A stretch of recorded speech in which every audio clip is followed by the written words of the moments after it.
La lumière. Dans sa dualité entre matière et énergie, comme entre les particules et les ondes, la lumière est le véritable médium de toutes les images. C'est le début d'un processus extrêmement complexe, un enchaînement physique, optique, biochimique et électrique, au terme duquel, dans l'obscurité la plus profonde du crâne, une constellation de possibilités synaptiques forme la vision d'un monde. Le sujet principal du travail d'Arotine et Sergueï est la recherche des limites de la visibilité, un questionnement de tout ce que nous voyons et la nature des images de notre temps, ainsi que de l'élément qui forme les signes sur nos écrans. La lumière. Comment les rôles et les effets des images évoluent-ils à l'ère du numérique? Comment notre vision du monde change-t-elle avec ces nouvelles images de notre monde? Ces questions fondamentales sont une composante intrinsèque du travail d'Arotine et Sergueï et le placent en relation étroite avec la science. Depuis l'origine de leur collaboration, le duo se concentre sur l'exploration des espaces multidimensionnels, en commençant par l'observation des plus infimes particules de l'imagerie numérique, les cellules de lumière, l'ADN de l'imagerie d'aujourd'hui.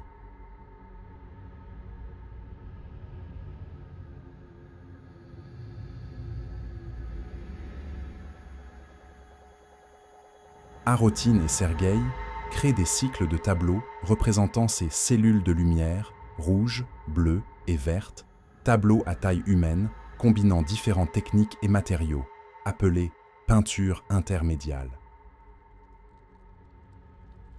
Sur cette base, les artistes développent différentes compositions d'images, et comme motif iconographique, un carré blanc pulsant, formé d'une multitude de cellules lumineuses. Imaginée en 6 dimensions, cette œuvre rappelle les cycles de l'existence, de la vie, mais aussi le point de fuite, une trace d'existence lointaine. Les couleurs se fondent dans un blanc éclatant. En disparaissant, elles semblent laisser des souvenirs gravés dans la rétine de nos yeux.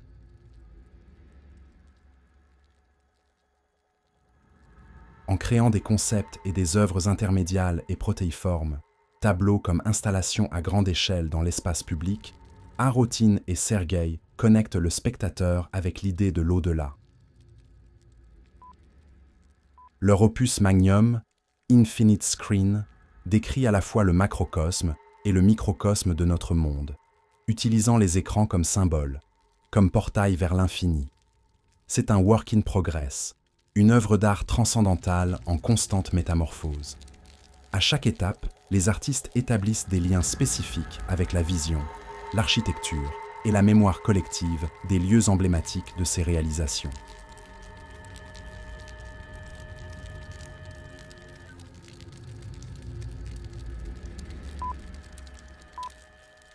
Pour élargir le contexte de leur projet, les artistes ont proposé au président de la Biennale de Venise, Paolo Baratta, et au directeur du secteur musique contemporaine de la Biennale de Venise, Ivan Fedele, une œuvre d'art pluridisciplinaire combinant tous les secteurs de la Biennale, les arts visuels, l'architecture, le cinéma et la musique. Dans ce contexte, ils ont créé une installation sous forme de carré géant, une projection numérique, centrée sur la notion du point de fuite, comme lieu d'imagination. L'œuvre était dédiée au peintre de la Renaissance Andrea Mantegna, qui appliquait systématiquement les lois de la perspective au dessin du corps humain, permettant de nouvelles extensions de l'espace dans les arts visuels. L'installation était donc présentée avec des textes sur Mantegna, écrits par le poète Edoardo Sanguinetti, transformés avec la musique de Aureliano Cattaneo, et interprétés en direct avec 3 solistes et les musiciens du Klangforum de Vienne. Tout cela dans l'installation de Arotine and Sergueï, d'abord dans la grande salle du Konzerthaus de Vienne, et puis finalement au Teatro alle Tese pour la Biennale de Venise 2015. Une réflexion transcendante sur la naissance, la mort, la renaissance, la lévitation et la délimitation dans une superposition de langages artistiques. Everything we see could also be otherwise. Tout ce que nous voyons pourrait aussi être autrement. En 2014, le Festival des arts, de technologie et de société Ars Electronica a présenté Infinite Screen, avec une exposition personnelle explorant l'ensemble du bâtiment du Bruckner Haus à Linz. Les artistes ont décidé de montrer différents cycles d'œuvres d'art et d'installations intermédiales inspirées de la philosophie et des questions de physique quantique de Ludwig Wittgenstein et, dans le Grand Hall, une installation numérique interactive inspirée par des éléments du CERN Genève.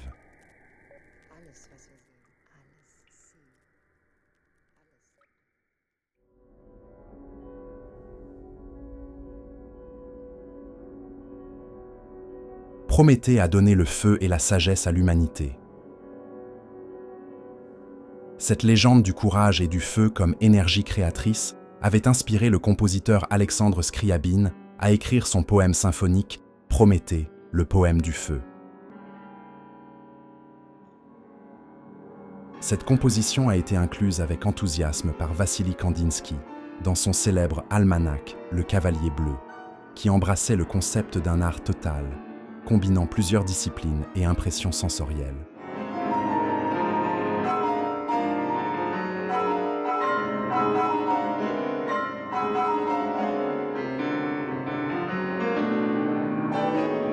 En 2016, la fondation Beyeler à Bâle a invité Arotin et Sergueï à créer pour le musée une installation immersive dans le cadre de l'exposition Kandinsky, Marc, le Cavalier bleu, un dispositif composé de 5 projecteurs, 2 pianos et 2 écrans d'ordinateur, avec des performances et animations en direct avec le pianiste Mikhail Rudy comme soliste.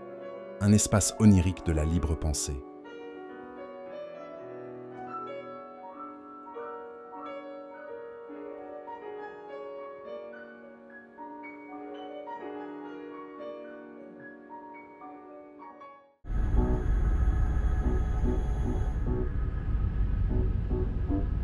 Dans le cadre du 125e anniversaire de la construction du Kunsthistorisches Museum de Vienne, la directrice du musée, Sabine Haag, a commandé à Arotin et Sergueï une installation à grande échelle pour la façade principale du musée.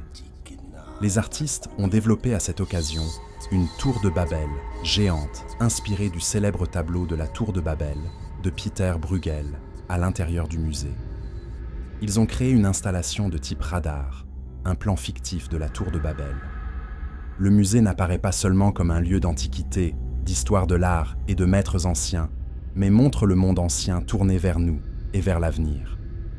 Le rayon circulaire répétitif d'un écran radar rayonne dans un labyrinthe géant de cellules lumineuses. Les cycles continus de construction, déconstruction et reconstruction sont encadrés par 2 grilles contradictoires. La grille pyramidale occidentale, avec un point de fuite inaccessible au centre, et le symbole oriental du soleil, laissant un espace libre au milieu. Le spectateur est conduit à travers un labyrinthe sans fin d'obscurité, de feu et d'apocalypse, vers l'apocatastase, la restauration de la création initiale, de la lumière et de la perfection.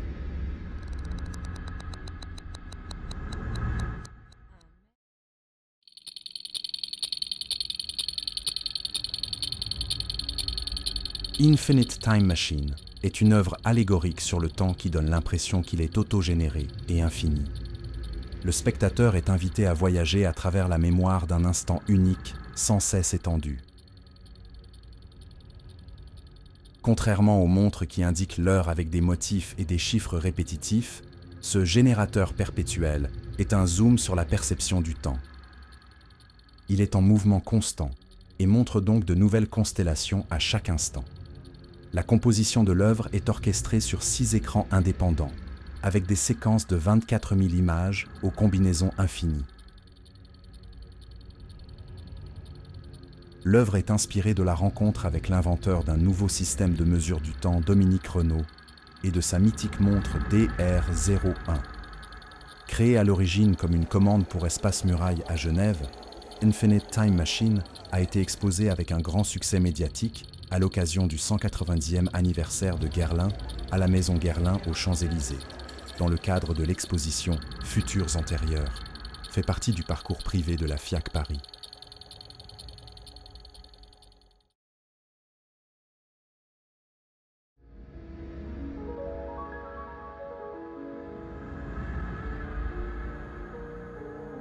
Impression, dialogue avec Monet. Pour le festival Impression Vernon-Giverny, Arotine et Sergueï ont créé un parcours immersif avec une exposition de peinture intermédiale, de stèles intermédiales, une installation sonore et une installation à grande échelle projetée sur la façade intégrale de la célèbre collégiale Notre-Dame de Vernon, en hommage et en dialogue avec Monet, le maître de Giverny. Au centre de la cathédrale, habituellement lieu de vitraux colorés, le duo a créé un mystérieux carré noir. De cet espace miraculeux émergèrent les particules vibrantes de couleurs se déplaçant partout dans le bâtiment emblématique. Cette surface de réflexion peut être comparée à la surface miroir de l'eau dans l'impressionnisme de Monet. Extension translucide de l'espace et du temps, prolongement d'un instant unique, surface d'introspection.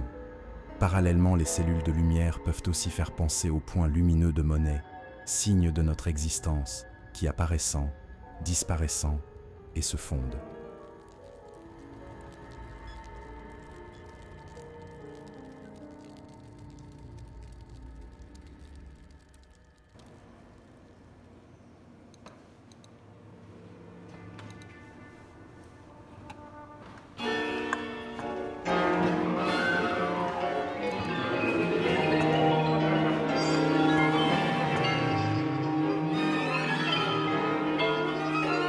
Le Centre Pompidou Paris a présenté Infinite Screen en 2021 en collaboration avec l'IRCAM et le festival Manifeste à travers 2 installations intermédiales complémentaires à l'intérieur et devant le centre d'art, comme un zoom vers l'infini dans 2 directions.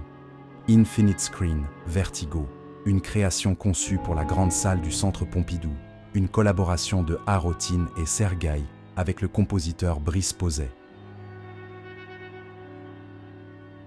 C'est une composition intermédiale pour 18 écrans, électronique et ensemble musical.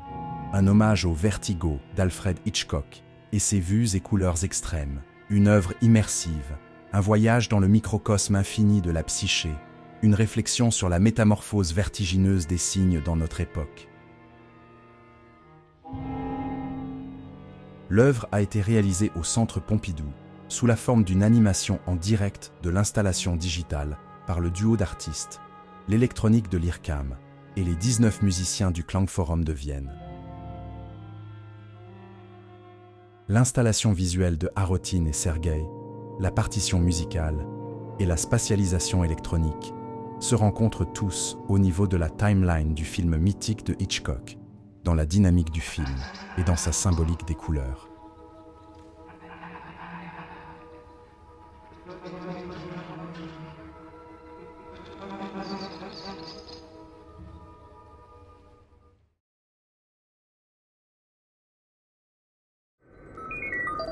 Devant le Centre Pompidou, à l'occasion de la réouverture de la place du Centre Pompidou en 2021, Arotine et Sergueï ont installé 4 colonnes de lumière infinie. L'installation relie la place, les différents secteurs du centre d'art, les œuvres de sa collection, son architecture, la célèbre fontaine de Jean Tinguely et Niki de Saint-Phal, ainsi que l'univers sonore de l'IRCAM. Je suis le président de ce que vous voyez à côté, c'est-à-dire le Centre Pompidou. Mais ce que vous voyez ici, c'est-à-dire l'IRCAM, c'est un organisme associé au Centre Pompidou. Ça fait partie, je peux dire, je crois, du Centre Pompidou. Et à mes côtés, il y a le directeur de l'IRCAM. Tout ceci pour vous dire ce que symbolise un peu cette installation. Cette installation me ravit, non seulement parce qu'elle est belle et parce qu'elle est intéressante, mais parce que pour moi, elle symbolise quelque chose de très puissant. Elle symbolise ce que veut être le Centre Pompidou, elle symbolise ce qu'il va être de plus en plus, j'espère, c'est-à-dire un ensemble pluridisciplinaire qui est en contact direct avec la création vivante, avec des artistes vivants. Ces artistes vivants, en plus, ont eu le bon goût de faire une sorte d'hommage à Brancusi, dont nous avons l'atelier à l'autre bout de la piazza. Et vous voyez, pour moi, c'est la résurrection d'un esprit initial du Centre Pompidou, la piazza, comme cœur vivant de la création artistique. Et donc nous avons pris la décision, tous ensemble, de pouvoir manifester quelque chose de l'intensité artistique à l'extérieur, là où elle ne se voit pas naturellement. C'est pour nous le lien avec le macrocosme, un signe vers le haut, un symbole de notre temps. C'est ce changement de perspective qui est très important pour nous, ce processus de transformation et de construction. Pour nous, le media art, c'est une possibilité de montrer une idée dans ses capacités de transformation. Tout dans l'univers consiste en vibration et en perpétuelle métamorphose. Cette installation, c'est une façon de manifester extérieurement qu'il y a de la lumière ici. Il y a beaucoup de lumière ici. Voilà.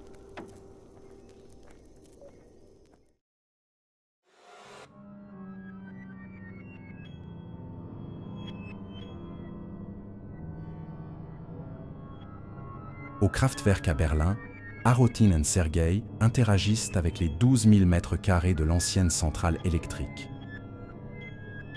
Au sous-sol, l'exposition présente Constellation du futur, un groupe de 7 colonnes de cellules de vie en dimensions multiples. Les moniteurs, les uns sur les autres, sont programmés avec des séquences temporelles individuelles, inondant les surfaces de l'écran de couleurs et de lumière, éteignant le flux de données. L'énergie du système de couleurs de cette installation rappelle la description par Platon d'une échelle de couleurs allant de l'invisible, du sombre et de l'amorphe, à l'extrême stimulation des sens, du rouge à son intensité maximale, et évolue jusqu'aux couleurs éclatantes, à un éclat rayonnant bouleversant, et enfin à une surexposition, se fondant dans un blanc éclatant.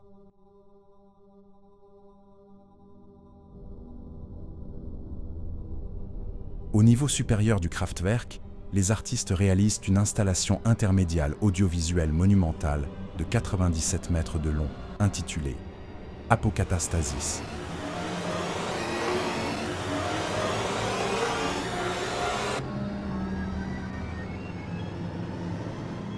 Une ligne diagonale horizontale d'ondes et de particules lumineuses pénètre et traverse tout l'espace, comme un grand méridien. Cette ligne lumineuse est formée de rangées de 97 écrans synchronisés, qui semblent transmettre ensemble des signaux extraterrestres avec une telle intensité qu'on a l'impression qu'elles transpercent même les piliers et les murs en béton armés de l'immense bâtiment. Avec Apokatastasis, les artistes rapprochent la ligne virtuelle de l'horizon infini, si près qu'on peut penser pouvoir la toucher. Et en même temps, même lorsqu'elle est proche, elle semble encore s'échapper, donnant l'impression d'un nouvel infini. L'idée de l'installation fait référence au concept philosophique de l'apokatastasis, la restauration universelle de la création initiale après l'apocalypse, une réinitialisation post-apocalyptique. C'est une sculpture immatérielle pour un temps immatériel.